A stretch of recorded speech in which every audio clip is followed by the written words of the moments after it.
The quiet hum of tires against pavement filled the cool evening air as Julian Coleman steered his car through the familiar streets of Charlotte, North Carolina. It had been a long day, filled with meetings and decisions, the kind of day that left him eager to get home. There, waiting for him, was the comforting warmth of his wife's legendary pot roast, a meal he had been looking forward to since morning. He could almost smell the rich, savory aroma, feel the tender meat melting in his mouth. As he drove, the streetlights flickered gently above, casting pools of golden light along the quiet roads. It was a peaceful drive, the kind that allowed his mind to wander, reflecting on the challenges and victories of the day. Then, suddenly, red and blue lights flashed in his rearview mirror, cutting through the night like a sharp blade. His stomach sank. He wasn't speeding. He wasn't violating any traffic laws. His hands instinctively gripped the wheel a little tighter, his breathing steady but measured. He had been here before. Julian checked his speedometer, 29 miles per hour in a 35 miles per hour zone. Everything about his car was in order. No broken taillights. No expired registration. No reason, at least not one grounded in legality, to be pulled over. And yet here he was. He signaled and pulled to the side, his movements slow and deliberate. He had learned long ago that even the smallest gesture could be misinterpreted. He kept his hands visible, resting them lightly on the steering wheel. His heart pounded, but his face remained calm, unreadable. He had been in law enforcement long enough to know how these situations could unfold.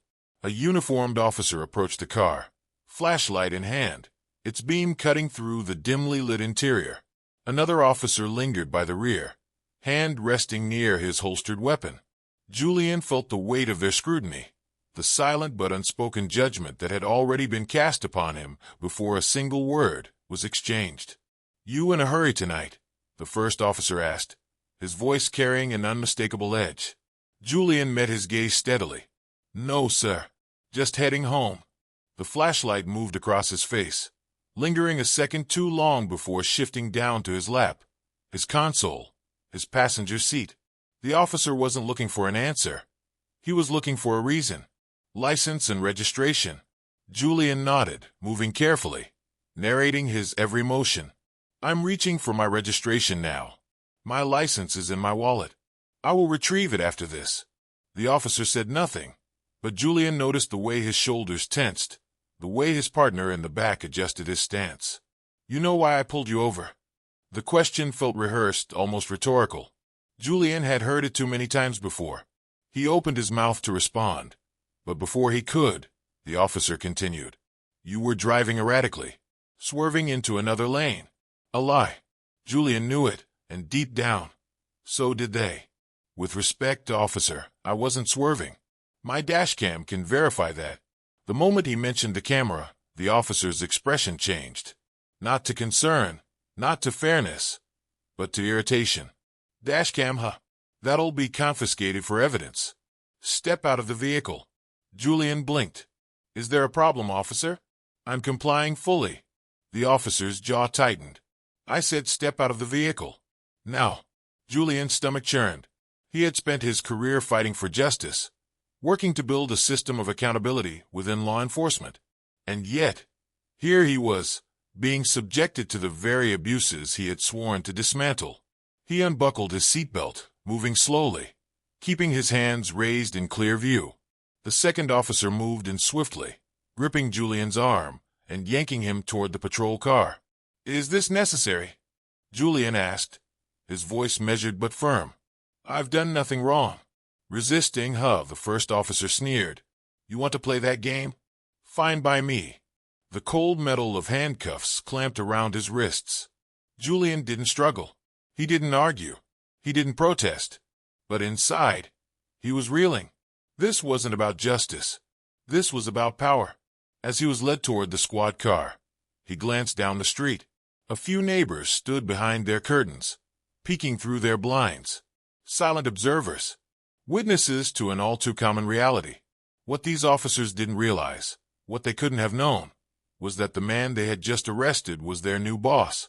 Before we continue, I want to ask you, have you ever witnessed or experienced an unfair situation like this? What would you do?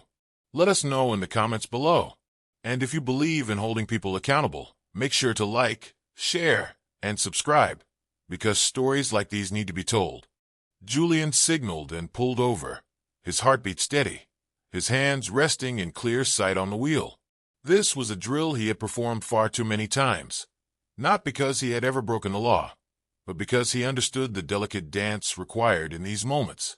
Perception, he knew, could be the fine line between a routine stop and something far worse. The cruiser's headlights bathed the back of his car in a stark white glow, and the sound of boots crunching against pavement signaled the approach of the officers. Julian exhaled slowly, his muscles tensed but his demeanor calm. He had worked his entire career to uphold the law, to ensure fairness, and yet he knew that fairness was not always granted to men who looked like him. A sharp rap against the window, the glare of a flashlight slicing through the dark interior of his car. Julian turned his head, blinking against the harsh light. He knew better than to react, to flinch, to do anything that could be misinterpreted. "You in a hurry tonight?" The officer's voice was clipped, thick with something Julian recognized all too well: condescension, suspicion. "No, sir," Julian responded evenly. "Just heading home." The light moved over his face, lingering a beat too long before sweeping down to his lap, his center console, the empty passenger seat beside him. Julian could feel the officer searching, not for an answer, but for a reason. License and registration. Julian moved with the practiced precision of a man who understood the unspoken rules. "I'm reaching for my registration now," he narrated, his voice steady. "My license is in my wallet. I will retrieve it after this." Silence. No acknowledgement. But Julian could sense the officer's unease. He retrieved his documents slowly, handing them over without a word. "You know why I pulled you over?" The officer, whose name tag read Daniels, leaned in slightly, his expression unreadable. "I do not," Julian replied. Daniels smirked, an expression that made Julian's stomach tighten. "Reckless driving. Swerving into another lane." Julian frowned. "With all due respect, officer, I wasn't swerving. My dashcam can verify that." Daniel's face darkened slightly, his smirk faltering for just a moment before irritation flickered across his features. "Dashcam, huh? That'll be confiscated. Step out of the vehicle." Julian's fingers twitched against the wheel. This was unnecessary. "Officer, is there a reason I'm being asked to exit my vehicle?" "I said step out." A quiet sigh escaped Julian's lips. He unbuckled his seatbelt, his movements slow and deliberate. As soon as his feet touched the pavement, the second officer, Reed, moved in swiftly, gripping Julian's arm with unnecessary force. "Is this necessary?" Julian asked, his voice measured, his patience wearing thin. "I'm complying fully." Reed gave a low chuckle, his grip tightening. "Resisting, huh? Fine by me." The cold bite of metal encircled Julian's wrists. Handcuffs. Tight and unyielding. His jaw clenched, but he didn't struggle, didn't resist. He simply let himself be moved like a pawn in a game where the rules were never meant to be fair. From the back seat of the patrol car, Julian gazed out at the neighborhood he had called home for years. The glow of porch lights illuminated shadowy figures standing just behind curtains, behind windows, watching. Silent witnesses. This wasn't just a misunderstanding. This was something else entirely. This was profiling. Plain and simple. Julian sat on the cold, hard bench of the holding cell, his wrists still sore from the too tight handcuffs. He flexed his fingers slowly, working out the stiffness, but his mind was sharp, alert. He had been in precincts before many times, but never like this. Across the room, Daniels and Reed leaned casually against a desk, flipping through his documents as if searching for a flaw, a justification for what had just transpired. Their confidence was evident, their smirks unwavering. "Nothing out of the ordinary," Daniels muttered under his breath, a hint of disappointment in his tone. Reed let out a quiet chuckle. "We'll find something. Guys like him always do." Julian remained silent, his posture composed, his breathing even. He had witnessed this scene play out before, had listened to men tell their stories of wrongful arrests, of assumptions made before names were even checked. This time, however, he wasn't hearing it from someone else. He was living it. The room buzzed with the low hum of voices and the occasional ring of a distant phone. Officers moved in and out, paperwork shuffled, conversations murmured. But then something changed, a shift in the air, an authority that hadn't been there before. Footsteps. Steady, deliberate. A woman entered the room, her badge catching the fluorescent light. Lieutenant Morgan. The moment her presence registered, the energy in the precinct shifted. Officers who had been relaxed straightened subtly, some exchanging glances. She wasn't the type to overlook protocol, and everyone knew it. "What's going on here?" Her voice was steady, authoritative, as she took in the scene before her. Daniel stepped forward, standing just a bit taller. Picked him up for reckless driving and resisting arrest. Morgan's sharp gaze flickered toward Julian, taking him in. His composed expression, the lack of distress in his demeanor. Then, she looked back at Daniels. "Where's the evidence?" she asked, her tone even but demanding. A brief hesitation. "We haven't processed it yet," Daniels admitted. Morgan's expression hardened. "You mean you haven't reviewed his dashcam?" Reed gave a lazy shrug. "Didn't get to it yet." Morgan exhaled sharply, the frustration evident in the controlled tension of her posture. "Get it? Now." Daniels and Reed hesitated just for a moment too long before moving. They had been expecting support, perhaps even validation. Instead, they had gotten scrutiny. Julian met Morgan's gaze through the bars, his expression unreadable but steady. He knew this was a turning point, and he knew she knew it too. The courtroom was alive with anticipation, a low murmur rippling through the crowd as reporters leaned forward, pens poised, cameras flashing every so often despite the judge's earlier warning. The weight of the moment hung thick in the air. Julian sat composed, his expression unreadable, though the sharp awareness in his eyes did not waver. Beside him, his attorney, Sandra Reyes, exuded confidence, the kind that sent a silent warning before a single word was spoken. The prosecutor stood, clearing his throat before addressing the court. "The state presents its case against Julian Coleman on charges of reckless driving and resisting arrest. The officers in question followed proper protocol in detaining the defendant, whose erratic behavior warranted immediate intervention." Sandra's lips curled into a small, knowing smile. "They're walking right into it," she whispered to Julian, who remained still, his hands folded before him. She rose, her heels clicking against the polished floor with deliberate precision.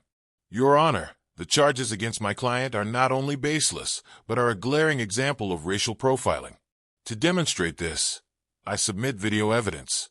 She gestured toward the bailiff, who nodded and dimmed the lights. The courtroom fell into a charged silence as the footage flickered to life on the large screen. The dashcam footage showed Julian's car moving steadily, well within his lane, his speed consistent. There was no reckless driving. There was no swerving. Just a black man driving home, unaware of what was about to unfold. Then came the body cam footage. Daniels and Reed stepping out, their manner aggressive before a single word had been exchanged. Then, the words that made the entire room inhale sharply. "Another one of them causing trouble," Daniels muttered. "Figures," Reed responded, his chuckle low but unmistakable. A collective gasp rippled through the courtroom. A juror shifted in his seat. Another exhaled audibly. Sandra turned back to the jury, letting the tension settle. "This is not an arrest," she said, her voice even but carrying weight. "This is oppression." She let the words hang in the air, allowing them to take root before stepping aside. Then Julian stood. He adjusted his tie, his movement slow, deliberate. He scanned the room, meeting the eyes of each juror before settling on the judge. "My name is Julian Coleman," he said, voice firm. "I am the chief of police." Silence. Stunned expressions. The officers, who had been so sure of their version of events, paled visibly. Daniels shifted uncomfortably. Reed swallowed hard. Julian let the moment stretch before continuing. "This isn't just about me. This is about a system that allows officers like Daniels and Reed to operate without accountability. A system that sees men who look like me as threats before they see us as individuals. a system that should serve and protect, but, too often, does the opposite. The judge's gavel banged, calling for order, but it was too late.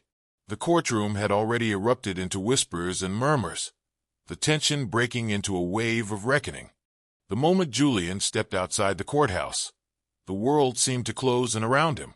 A sea of reporters pressed forward, microphones and cameras thrust in his direction. The air was thick with urgency, with the weight of a moment that had already begun to ripple far beyond the courtroom walls.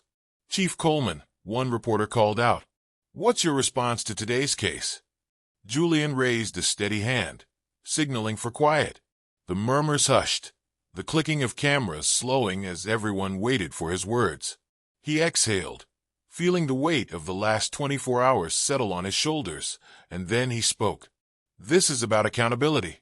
Every person deserves dignity and respect, regardless of their skin color. What happened to me is not unique. It happens far too often.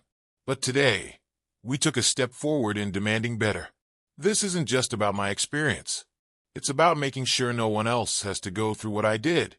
More questions fired, but Julian didn't linger. He moved past the crowd, his expression composed but his thoughts racing. He knew that the real fight was just beginning. Inside the police department, the fallout was immediate. Daniels and Reed were suspended pending further investigation. The department, under immense public scrutiny, launched an internal review. Statements were issued. Policies were re-examined. Community leaders, emboldened by the exposure of such blatant misconduct, demanded tangible reforms. The city streets, usually calm, became a place of movement and momentum. Protesters gathered outside the precinct, signs raised high, voices unwavering. Chants echoed down the avenues. "Justice for all," they called out over and over, a rhythmic demand for something deeper than policy changes. They wanted transformation. Julian spent the next several days meeting with community leaders, law enforcement officials, and concerned citizens. He listened. He spoke. He promised action, not just words. His presence at these meetings wasn't just symbolic. It was a commitment. At a packed town hall meeting, a young man stood, his voice shaking slightly as he spoke. "Chief Coleman," he began, his eyes searching Julian's. "This could have been me. This could have been my brother. Thank you for fighting." Julian nodded, his own voice steady, but carrying the weight of all he had experienced. "Change doesn't happen overnight," he said, scanning the faces in the crowd. "But together, we can build a system that serves everyone. It won't be easy, and it won't be quick. But if we stand together, if we demand accountability, if we refuse to accept anything less than justice, then we will see change." Applause filled the hall, but Julian knew the work was far from over. It was just beginning. What happened to Julian isn't rare. It happens every day, in cities big and small, in quiet neighborhoods and busy streets. It happens to people who follow the rules, who do everything right, yet still find themselves questioned, doubted, mistreated. The difference this time was that Julian had the power to fight back, to make his voice heard, and to demand accountability. But what about those who don't have that same platform? What about those whose stories never make the headlines, whose voices are drowned out by silence? Change doesn't happen in a courtroom alone. It happens in the choices we make every day, in the way we treat one another, in the way we challenge injustice when we see it, in the way we refuse to accept discrimination as just another fact of life. It happens when we speak up, when we listen, when we stand together and demand better from those sworn to protect us. Justice isn't just a word. It's an action. It's the willingness to call out what's wrong, even when it's uncomfortable. It's holding people accountable, no matter their title or uniform. It's ensuring that no one is above the law, and that no one is beneath its protection. If you believe in justice, if you believe in fairness, don't let stories like Julian's fade into the background. Share this message. Talk about it with your friends and family. Keep the conversation going. Because every time we bring these issues to light, we take a step toward a world where they don't happen anymore. Together, we can make sure that people like Julian are no longer the exception. They are the norm. That dignity, respect, and fairness are extended to everyone, not just a select few. So if you're watching this, take a moment. Reflect. Speak. Act. Because change begins with each of us. And together, we can build something better.